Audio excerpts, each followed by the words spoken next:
Pajak penghasilan pasal 21 adalah pemotongan pajak atas penghasilan yang diterima oleh seorang wajib pajak pribadi atas pekerjaan, jasa, atau kegiatan yang dilakukannya di dalam negeri. Peraturan tersebut baru diterbitkan pemerintah pada 27 Desember 2023 dan mulai berlaku sejak 1 Januari 2024. Metode terini menyederhanakan perhitungan pajak bulanan, mempertimbangkan pengurangan seperti biaya jabatan, iuran pensiun, dan PTKP. Dasar hukum skema perhitungan PPh 21 terbaru ini sesuai dengan ketentuan dalam pasal 21 ayat 5 Undang-Undang Nomor 36 Tahun 2008 tentang Pajak Penghasilan atau UU PPh. Undang-Undang Nomor 7 Tahun 2021 tentang Harmonisasi Peraturan Perpajakan atau HPP menyebutkan bahwa tarif pemotongan atas penghasilan sebagaimana dimaksud pada ayat 1 adalah tarif pajak sebagaimana dimaksud dalam pasal 17 ayat 1 huruf A kecuali ditetapkan lain dengan peraturan pemerintah. Pemerintah selanjutnya mengeluarkan regulasi teknis sebagai aturan pelaksanaan PP 58/2023 melalui Peraturan Menteri Keuangan Nomor 168 Tahun 2023 tentang petunjuk pelaksanaan pemotongan pajak atas penghasilan sehubungan dengan pekerjaan, jasa atau kegiatan orang pribadi.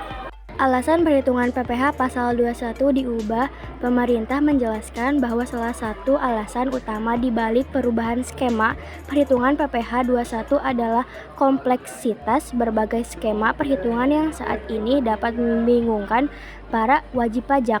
Selain itu, beragamnya skema perhitungan PPh 21 memberikan beban administrasi yang berat bagi para wajib pajak.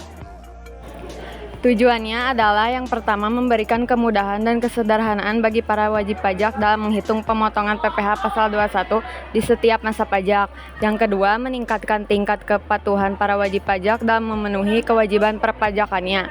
Yang ketiga, menyediakan fasilitas yang mempermudah dalam pengembangan sistem administrasi perpajakan yang dapat melakukan validasi terhadap perhitungan yang dilakukan oleh para wajib pajak. Subjek PPh pasal 21 yaitu penerima penghasilan yang dikenakan PPh pasal 21 yaitu pegawai penerima uang pesangon, pensiun, atau uang manfaat pensiun, THT, JHT, termasuk ahli warisnya, bukan pegawai anggota Dewan Komisaris atau pengawas yang tidak merangkap sebagai pegawai mantan pegawai dan peserta kegiatan baik perlombaan, rapat, konferensi. Objek PPh pasal 21 yang pertama itu penghasilan pegawai tetap baik teratur maupun tidak teratur. Yang kedua, penghasilan penerima pensiun berupa uang atau sejenisnya. Dan yang ketiga, penghasilan uang pesangon, manfaat pensiun, tunjangan atau jaminan hari tua yang dibayar sekaligus melewati jangka 2 tahun sejak pegawai berhenti bekerja. Aturan pajak sebelumnya untuk setiap masa kecuali masa pajak terakhir. Rumusnya adalah penghasilan bruto sebulan dikurangi biaya jabatan, dikurangi iuran pensiun setahunkan, dikurangi PTKP dikali tarif pasal 17 Undang-Undang PPh dibagi 12.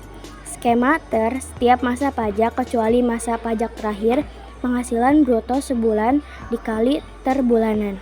Aturan sebelumnya, perhitungan masa pajak terakhir PPh pasal 21 setahun sama dengan penghasilan bruto setahun kurangi biaya jabatan, kurangi iuran pensiun, kurangi PTKP kali tarif pasal 17 UU PPh. PPh pasal 21 masa pajak terakhir sama dengan PPh pasal 21 setahun kurangi PPh pasal 21 yang telah dipotong selain masa pajak terakhir.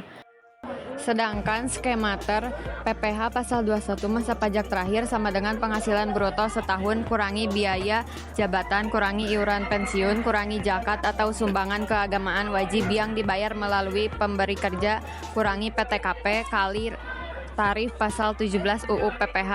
PPh pasal 21 masa pajak terakhir sama dengan PPh pasal 21 setahun kurangi PPh pasal 21 yang telah dipotong selain masa pajak terakhir.